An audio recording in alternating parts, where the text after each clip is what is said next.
Hmm.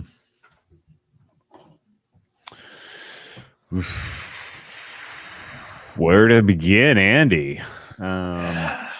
Yeah, not that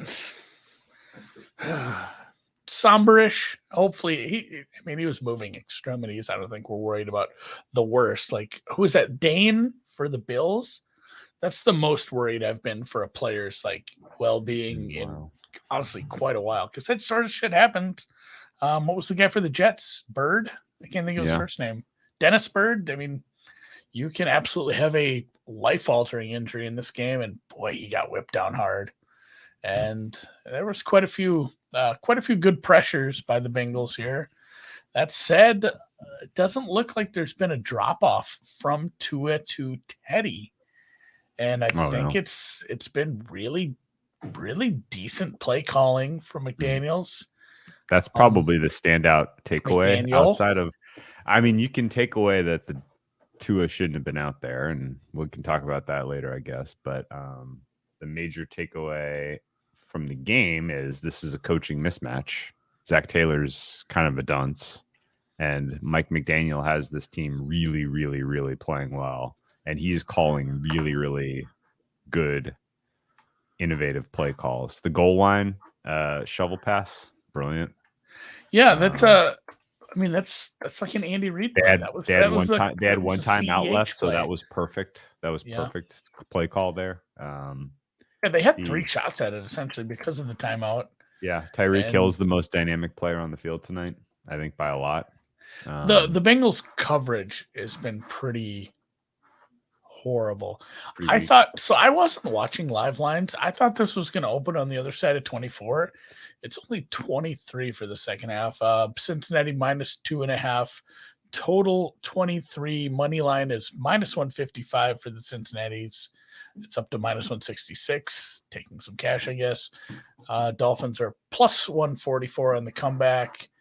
Looks like pretty similar numbers over at our friends at Bet on the line. I think. Where's my second half? God, they've been slow. Yeah, selling from 2 to 2.5 might actually come into play in this game, huh? Yeah. Ooh. I'm super excited about that. All right. Well, the Tua head injury thing was a fucking bummer. Miami gets the ball first in the second half. Let's play this over 23. I almost would rather just isolate Miami scoring here, just because the Cincinnati Bengals offense outside of the big play to Higgins has been awful. Bengals money line is getting hit hard at Chris, and there's been nothing coming in.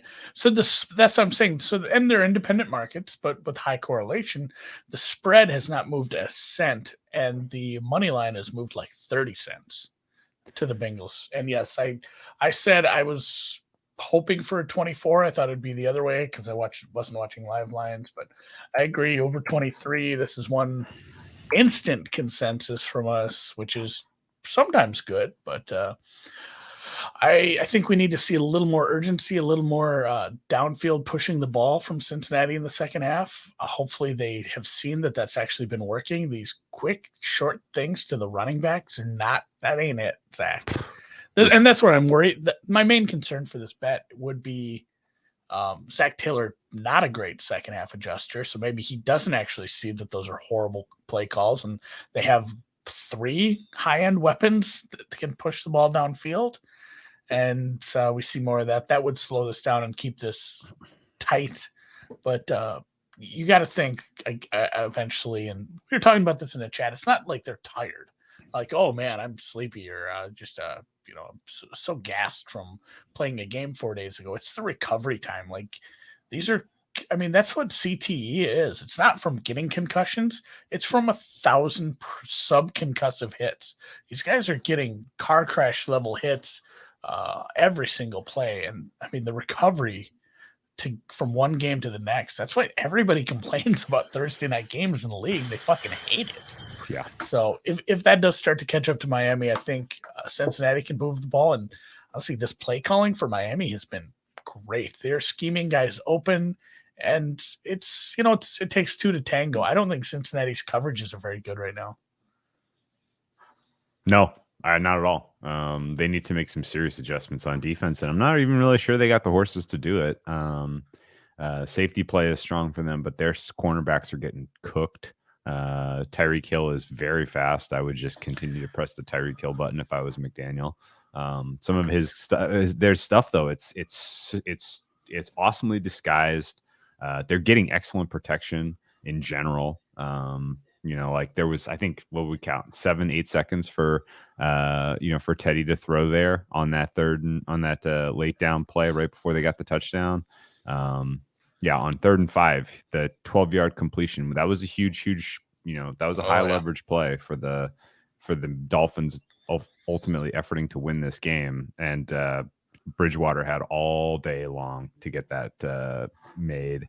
In general, Miami Dolphins offensive line and coaching are sort of the two standout, and Hill, obviously, the three standouts for the Dolphins. Bengals, one big play. Otherwise, Burrow has been rough, even on that. One drive. So the other scoring drive was good. Not great. Big penalties. But yeah, both teams have been the beneficiary of some penalties. And I pissed and moaned because I have a Cincy bet about the ones that got called on Cincy, but there really hasn't been a penalty that was like, oh shit, what were they doing? The refs are fucking this game up. The refs have been, we should give them credit the one time. I'm actually not mad at them. Refs have been fair. Like the stuff that's been called has been pretty obvious. Even the pass interference, it didn't look bad in real time when I saw it, but when he came up and got around his throat and then yanked on the jersey, you can't do that shit, especially in a one-on-one right there in front of the side judge or whatever judge is that far down the field. So, there's maybe a case for a Miami team total, but I am playing just second half over here. I wanted it. I wanted it, and it came in within range. So I don't mind expecting that there is two-way action. I mean, it's just. What's his name? Zach Taylor is just. He's tricking himself. Like it's the guy is a couple of losses away from me kind of giving up on him and assuming that he is going to be a long-term problem for the development of Burrow. Yeah.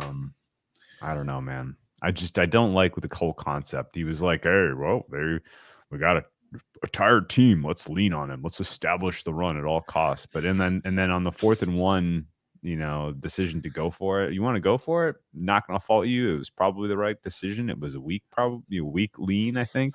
But the call that they played was just awful. You don't want to turn that into a spot where he needs to run 9 yards to get the first down. Yeah, that's the beauty of 4th and 1 is that you only got to get the one. You don't have to go that far. No. I haven't looked at this yet. How many third downs do you think the Bengals have had? Oh man, feels like 8 or 9 probably. 9. It's been a lot. Yeah, it feels like every time I looked up, it was 3rd and 1. They're wasting. They're utterly wasting an early down on every single drive, on every set of downs. That's the thing. Like these runs are fine if it's running out of a spread formation against the light box, but they're just running to run, doing it against whatever defensive front. They're not checking out of it to I guess I can put some of that on Burrow. He's still young, but he should know better. It's not like he's coming out of some shitty offense. I mean, he played for a SEC team and won a goddamn national title. I'm sure there were some complicated checks at the line of scrimmage at LSU. He should be well past just hey, and maybe he's not given the leeway. I don't know, but it feels like a lot of those plays. It's like they're pumping Mixon into a stacked box, and it's just never going to go. Like, oh, good, he's doing enough. Like some of those stacked boxes, he's still getting 4 or 5 yards of carry, but averaging 2.9. You get 3 or 4 yards of carry, and all of a sudden you're still third down. All right, so. Yeah, it's a bummer that the Bengals don't have any good receiving options, They really should think about investing in some receiving options so that they have somebody for Burrow to throw to, I mean, the guy's out there. He's got a couple of guys with two targets to Boyd for 0.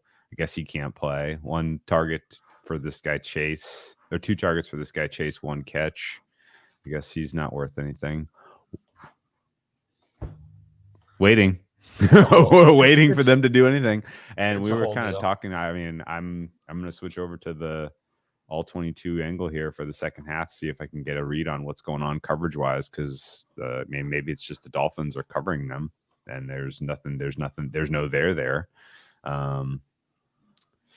Yeah, I mean, if it wasn't for the Tua interception, I don't think we are winning if we're the Bengals. I cannot begin to describe how far that ball was underthrown. Was it? I think it went right where it was supposed to go, but it had so much arc on it because that's the way Tua throws it. He stopped. I mean, he stopped, curled, came back. I mean, everybody had to stop and slow down. He had, if you look at they show, I've seen a replay of like the wide angle at that. I mean, he had a step. It just Tua couldn't quite throw that far. Man, dude. I like our look on the over, but I think I'm going to take a fat L on this Bengals side because Miami's just playing a different game right now. Yeah, I'm full respect to what they're doing on offense. We're still live. Cincinnati, God damn it. I don't feel like making jokes. They're just not going to make an adjustment. Yeah, I know. It's just I want to chum it up. I want to laugh it up. I want to make jokes about Ryan Fitzpatrick. Like, do you think Ryan Fitzpatrick is hoping Bridgewater gets hurt so he can run out there and just rip off the suit and pick up the football? You think that they'd let him? Honestly, I would actually just direct snap it to Tyreek Hill if something happened to Bridgewater. We'll see. Yeah, bring back the full. Boy, and there's been heavy cash that's coming in Miami now, second half. A little bit of two-way action on the total. It went up, and now it's coming back down. But, yeah, this is down to Miami +1. The money line kind of sitting where it sits. Yeah, I didn't understand the early people clicking Cincy. That didn't really make sense. I didn't get the people that hammered on Cincy at like 3.5 and 4. No. No. Betting late in the week at the worst of the number. Yeah. Yeah, the buyback at 4 was pretty good. Was pretty fair. How about our guy CJ? I feel like this has happened to him like 3 times. He has bad luck with that sort of thing. He has bad luck with his timing. He sends the tweet out about the personal foul. This happened to PFT commenter too. They both made a tweet about like the play before, and by the time their tweet got sent out, Tua is, he gets lost control of his fingers because his back is spasming because he got hit so damn hard. I feel like that's what happened. Like he was having muscle spasms or something. Or it was a stinger. We still haven't got confirmation of they just said neck back. He's at the Cincinnati hospital. Yeah, the first half under was 23.5 apparently. That's pretty yeah. Almost made it. Almost got there. Almost made it. Yeah, not going. We discussed this off the air with producer Dan. I said, if you're the head coach, that one of the dumbest things ever the announcers say is it's too early to be chasing points. Like, why? What are you talking about? Look at the score. Like, being down 1 or 2, there's no difference that hardly. Maybe down the road, that's the worst part is when you miss the 2-point conversion. Then later, after like 6 more scores, it comes into play. Oh man, I bet they wish they had that point now. Well, fuck, there's a million different scenarios that it's a butterfly effect. You never know what's going to happen. I would have gone for 2. I'd not just hindsight. We said this. I mean, you can vouch for me. We both said we would have before they kicked and missed the extra point. But yeah, just I before E except when it's C. Yeah, that was my how to spell that. Too early to try to win the game. That's fair. Too early to try to win. Quote protocol. Yeah, I do feel for Tua, and these guys are, they're competitors. It's just like we said with Herbert last week. The guy wanted to play. Hey, somebody probably should have stepped in, and I mean, the same kind of thing. This was more egregious because, and this too, and I didn't realize like they were going to take him out on a backboard. I thought he just pretty whipped up there, but this whole like as soon as he hit his head, I'm like, oh, they have to, like, he's done. It doesn't matter if he pops right back up. Like, they have zero leeway right now with this. They have to pull him. They have to really take it seriously. They're probably still going to get in trouble. I don't know. Yeah, organizations. This is now 2 organizations in the span of 1 week that have really valuable, young, good quarterbacks that have put them in harm's way for reasons that are tough to wrap your head around. Chargers with Herbert, Dolphins with Tua. I would take away Miami's first round pick for this shit. That's not good, man. It's not good. Another one. A little later. That is gonna make my mock draft a little easier. Little later commentary for you. Did you watch any of the Matchbook pod today? Did you catch I haven't had a chance yet. I've been trying to get those in on Friday mornings. I never get a chance to watch it live, so I've been usually watching it because, I mean, some of the guys are blowhards, but I like to hear what CMS say. I bring it up because Pizza was wearing. He's going to the Bengals game. He's at the game, I'm sure, and so he's wearing the Bengals jacket, presumably so he wasn't confused with Mike McDaniel. If he was there in Dolphins attire, I'm sure he would get confused. That is funny.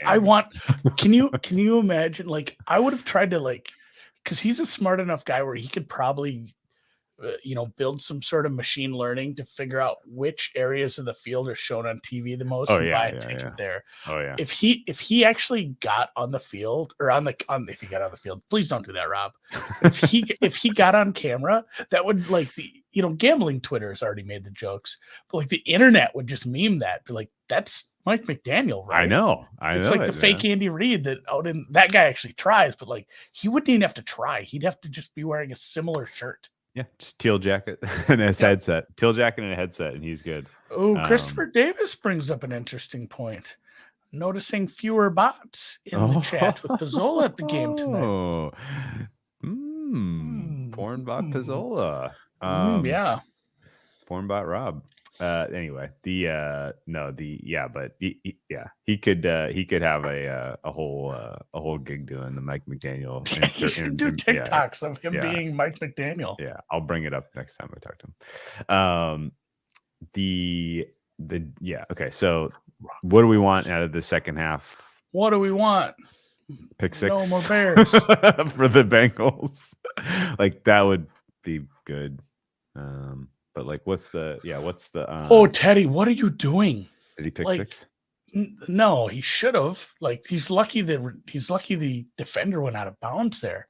Why are you just throwing shit up for grabs? I'm way behind, I guess. Oh no, I got it. Yeah, just went in. Good luck, lucked out on that one. Sheesh. Eli Apple, weird that he would suck. Eli Apple. He was on it, though. He hasn't really been picked on too much in this game for whatever it's worth. Honestly, like, I would just throw at him because he's usually been kind of a walking penalty. Like, even if that was hysterical drop, though. How did he do that? All right. Remember when we said nice things about Teddy? He looked pretty bad in this drive. That was. I don't know if who's here's a one. Can you name Cincinnati's defensive coordinator? Yeah, Anaruma. Of course, Anaruma. We talked about him in the preview pod. I like that guy. Yeah, he generally makes some great adjustments. So maybe we don't see a big adjustment from head coach, but maybe Anaruma has made. Well, that would be bad for an over 23 unless Cincinnati would score 24. Yeah. Let's say, but if Cincinnati's offense scores a few here. All right. So I'm going to watch this on all 22 here now with this Bengals drive, and let's see if we can. All right. I'll stick around for this Bengals drive, and then I'm going to go let's see if we can, and drink some wiki wow.